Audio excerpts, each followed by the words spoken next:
સંગઠન સૃજન અભિયાન અંતર્ગત જિલ્લા કોંગ્રેસ સમિતિના પ્રમુખશ્રીઓની 10 દિવસની તાલીમ શિબિર સંતોની પાવન ભૂમિ જૂનાગઢ ખાતે ભવનાથની તળેટીમાં યોજાઈ રહી છે.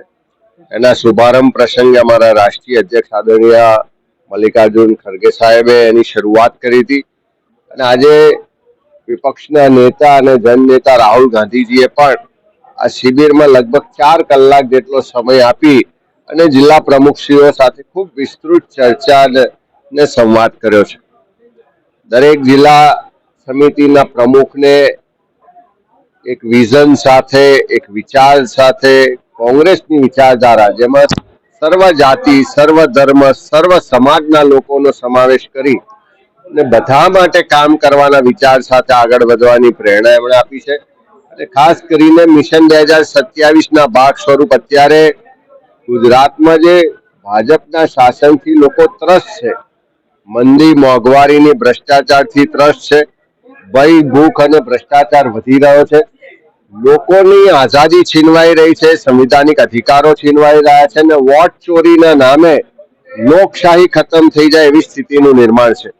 ત્યારે એવા સમયમાં લોકો વચ્ચે જવાના કાર્યક્રમો, લોકોના પ્રશ્નો, એમની સમસ્યાઓ, એમના મુદ્દાઓને લઈ અને આવનારા સમયમાં આંદોલન કરવાના કાર્યક્રમો અંગે પણ વિસ્તૃત ચર્ચા થઈ છે. લોકલ બોડીઝની ચૂંટણીની તૈયારીઓની પણ સમીક્ષા કરી છે અને એક વિઝન સાથે ગુજરાત અને ગુજરાતીઓ કેવી રીતે આગળ વધે એ માટે રોડમેપ આ 10 દિવસની શિબિરના અંતે તૈયાર કરવામાં આવશે. અને રાહુલજીને અમે વિનંતી કરી છે કે છેલ્લા દિવસોમાં પણ ફરી એકવાર પધારે અને જે ગુજરાત માટેનું કોંગ્રેસનું વિઝન છે, ભૂતકાળમાં પણ જે પણ ગુજરાતમાં વિકાસ થયો છે એના પાયામાં કોંગ્રેસનું ખૂબ મોટું યોગદાન રહ્યું છે, વિચારધારાનું યોગદાન રહ્યું છે, એની નીતિઓનું યોગદાન રહ્યું છે. આવનારા સમયમાં પણ વિઝન ડોક્યુમેન્ટ સાથે આ શિબિરનું જ્યારે સમાપન થાય ત્યારે પણ રાહુલજીને આવવાની વિનંતી કરી છે ને એમણે એ વિનંતીનો સ્વીકાર પણ કર્યો છે. હું ચોક્કસ વિશ્વાસ સાથે કહું કે આ 10 દિવસની શિબિરના અંતે જિલ્લા કોંગ્રેસ સમિતિના પ્રમુખશ્રીઓ એક નવી ઉર્જા સાથે, નવા એક વિચાર સાથે અને રોડમેપ સાથે લોકો વચ્ચે કામ કરતા જોવા મળશે. ચૂંટણીઓ આવે, જાહેર જીવનમાં અનેક ઉતાર ચઢાવ આવતા હોય છે.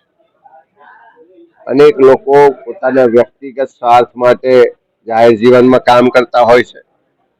પોતાના વ્યક્તિગત મહત્વાકાંક્ષાઓને લઈ ક્યારેક લોભમાં, ક્યારેક લાલચમાં, દબાણમાં, કેટલીક બ્લેકમેલિંગના ભાગ સ્વરૂપે પણ પક્ષ પલટો કરતા હોય છે.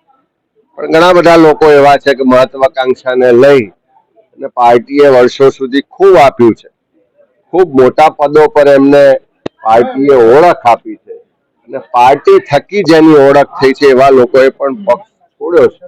પણ સામે પક્ષે જઈને એમની શું દશા છે, શું સ્થિતિ છે, બધાએ જોયું છે.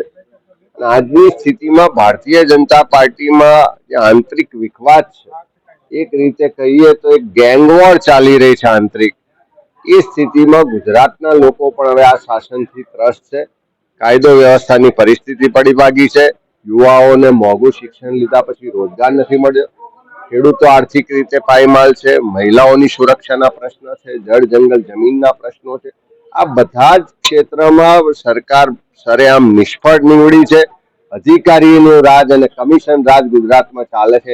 એની સામે લોકો પરિવર્તન માટેની તૈયારી કરી ચુક્યા છે. 162 છે, એમાંથી મોટે ભાગના રેસમાં છે. કોંગ્રેસમાંથી ગયેલા પણ રેસમાં છે અને વર્ષો સુધી જેમણે ભારતીય જનતા પાર્ટીને ઊભી કરવા માટે પડસેવો લોહી રેડ્યું છે એવા લોકો પણ રેસમાં છે. અને એટલે જ મેં કીધું કે કોંગ્રેસમાંથી આવેલા મંત્રી પદની ખુરશી લઈ જશે કે જૂના ભાજપના, આરએસએસના મૂળભૂત પાયાના કાર્યકરોને ખુરશી મળશે.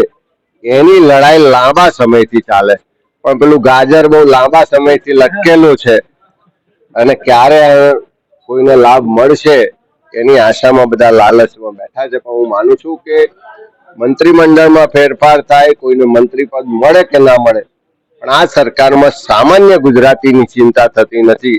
જે ગુજરાતીના ટેક્સના પડસેવાના પૈસાથી સરકારની તિજોરીમાં જમા થાય છે, બજેટ બને છે, એ પૈસાનો સદુપયોગ થતો નથી. ચારે તરફ ભ્રષ્ટાચાર ચાલી રહ્યો છે અને અધિકારીઓનું રાજ છે અને ગુજરાતની પ્રજા ભગવાન ભરોસે હોય એવું શાસન ચાલે. ગુજરાતમાં ચારે તરફ મુદ્દા જ મુદ્દા. કોંગ્રેસ પક્ષ તમે જુઓ છો કે છેલ્લા કેટલાય સમયથી બધા જ મુદ્દાઓને લઈને લોકો વચ્ચે છે. અને સૌથી મોટો મુદ્દો આખા દેશમાં જે અત્યારે ચાલે છે વોટ ચોરીનો મુદ્દો ચાલે છે. કે દેશના સંવિધાને આપણને સૌને સમાનતાનો મતનો અધિકાર આપ્યો, એક વ્યક્તિ એક વોટ. એના બદલે જે રીતે રાહુલ ગાંધી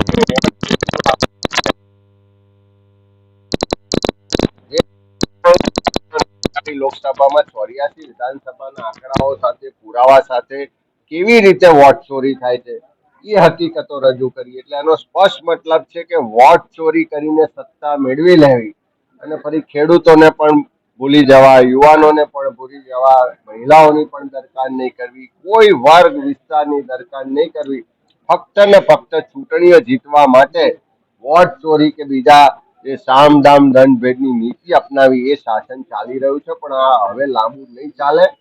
વોટ ચોરી કરવા વાળાને પણ પકડીશું અને વોટ ચોરોને પણ ખુલ્લા પાડીશું.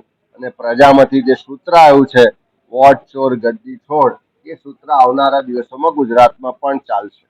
સ્થાનિક સ્વરાજની ચૂંટણીઓ લગભગ 2026 કોંગ્રેસ પાર્ટી સંગઠનની રીતે, ચૂંટણીની તૈયારીની રીતે, રણનીતિ બધી જ રીતે જે આ 10 દિવસની શિબિરમાં પણ ચર્ચા થઈ રહી છે, એ પહેલા પણ 3 દિવસની શિબિરમાં પણ ચર્ચા થઈ છે. અમે બધી જ રીતે સ્થાનિક સ્વરાજની ચૂંટણીઓ કોંગ્રેસના બલબૂતા પર કોઈ પણ જાતના ગઠબંધન વગર લડવા માટે સક્ષમ છે અને તૈયાર.